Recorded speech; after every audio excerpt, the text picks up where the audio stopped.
In this lesson, we're going to talk about stratification. So stratification comes from the Latin word stratum, which means layer. Therefore, social stratification can be thought of as a layering or a vertical arranging of society.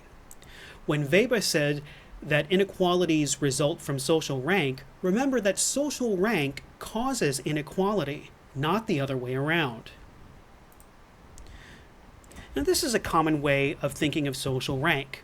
We often say that we want to climb the social ladder. Now, I often think of it like a mixing board or a graphic equalizer. Note that when you move the sliders on such a device, they can and often do work independently of one another. If you use more than one finger, you can slide several of them at the same time, and they can thus work together.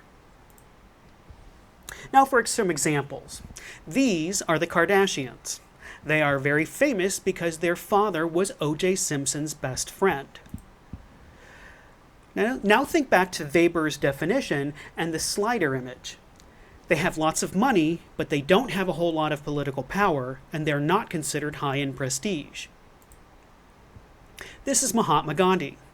He is most famous for leading the nonviolent resistance that helped India declare independence from Great Britain. He led a life of poverty, and he had huge political power and lots of prestige. Now this is my friend Bodhi. He manages the volunteers for one of the 2 food banks in San Diego County. He doesn't make a whole lot of money, and he doesn't have a whole lot of political influence, but whenever you tell people what Bodhi does for a living, everybody thinks very highly of him. However, stratification is not due to luck. Inequality is part of the social structure. It was designed this way. Some people on the internet express this by saying it's a feature, not a bug. So how did things come to be like this? Well, the Kardashians were very wealthy to begin with. Robert Kardashian made lots of money, and his wife and kids got all of it when he died. Gandhi and Bodhi are highly educated. Gandhi went to law school in London, and Bodhi has his master's degree. So the system places people in this web of wealth, power, and prestige, not the other way around. Now, traditionally, governments and companies used force to protect wealth and power. In the early part of the 20th century, companies regularly shot and killed people who threatened to go on strike. But we also buy into the system by agreeing with values in our culture. In the US, we tend to believe in rugged individualism, which is this idea that we should be able to take care of ourselves no matter what. We also tend to believe in upward mobility. This is the idea that we really can climb up the social ladder. Combine these 2 ideas and we get expressions like, pull yourself up by your bootstraps, which means that if you aren't climbing the social ladder, you aren't trying hard enough. So functionalists would say that stratification exists so that better qualified people will rise to the top. However, there's something called the Peter Principle, which means that if you keep getting promoted because of your ability to do your job well, that means that you will eventually be promoted one last time to a position where you can't accomplish your job responsibilities. The other thing is, bigotry and selfishness also affect the way that people can or cannot move up in society. One way that non-white people have not enjoyed success in the corporate world is called homophily. This is the tendency to want to associate with people like you in some way. So when high-level executives in a company are all white men, they are more likely to promote white men than any other kind of people. The other thing to keep in mind is a CEO really worth 400 of their employees? Is a CEO really more qualified to work at a company than their employees? Right now we have lots of people as CEOs of companies who have never worked in their particular industry. Imagine the CEO of a newspaper company who has never worked as a reporter, or a vice president of a car company who has never worked in the auto industry. This is very common because of the popularity of the MBA degree. Does the MBA degree really warrant a CEO making 400 times the pay of their average employee? Now, the critical perspective uses Marx's idea where eventually society will form just two classes: the owning class, the bourgeoisie, and the working class, the proletariat. Now, the owning class will do whatever it can do to maximize its wealth, but will eventually become so small in number that the proletariat can easily overpower it. However, Marx did not foresee the formation of a middle class, which helps to reduce the amount of conflict between the upper and lower classes.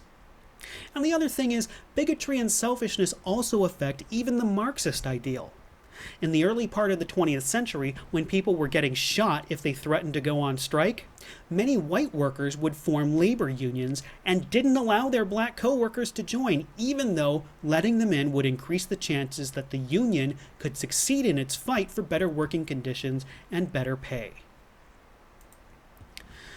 Now, stratification used to be a matter of old money, people who inherited their wealth, most often through property. Remember Downton Abbey, aristocracy? Now that all changed in the late 19th century and early 20th century when industry expanded very rapidly. Since the 1990s, the US has been experiencing a similar period of rapid growth because of the rapid changes in technology and a lack of regulations. So people may own billions of dollars that are tied up in stock and investments, which we call paper billionaires, including Bill Gates and Jeff Bezos. In the middle class, the current median household income is $75,500 per year. That means that half the households in the US make more than that, and half the households in the US make less than that. And of course, this is from the 2019 data, which is the most recent data that we have. So things are very different in 2020. Now this breaks down to about $41,712.70 for men and $33,787.30 for women. Remember what I said about bigotry? Women currently make 81% of what men do. Now, the other thing worth mentioning here is that when we say professional managerial class, that means people who manage others in office buildings. Those people tend to make six-figure incomes, while the vast majority of service sector jobs that are not tied to fast food or the hotel industry are administrative assistants, and wages for most service sector jobs have not risen since around 1969. This has led to an increasingly large class of white-collar workers who are also poor. Now, currently around 38% of people in the United States always live paycheck to paycheck, meaning that they are not able to save much or pay down any of their debts. An additional 40% of Americans say they sometimes have to live paycheck to paycheck, including 9% of households making more than $100,000 a year. That means no wiggle room for an emergency like when a car breaks down or somebody gets sick or injured. Now, this also takes the form of the feminization of poverty. Most of the aid we give to poor people in this country goes to white women. Now, since many states began switching to no-fault divorces in the 1960s, women no longer needed their husbands to consent to obtain a divorce. That used to be the law. Now, this ended up freeing a lot of women and children from abusive relationships that had previously bound them for life. But that also left many of them forced to work when they had not done so previously, or just as bad, left with one income to support a family that used to depend on two incomes. Now, the other thing that happened in the 1960s was the defunding and closure of mental institutions. Remember, these were places where people were sent to be kept away from everybody else. But that also left a lot of people with no families and no place to go, which meant they ended up homeless.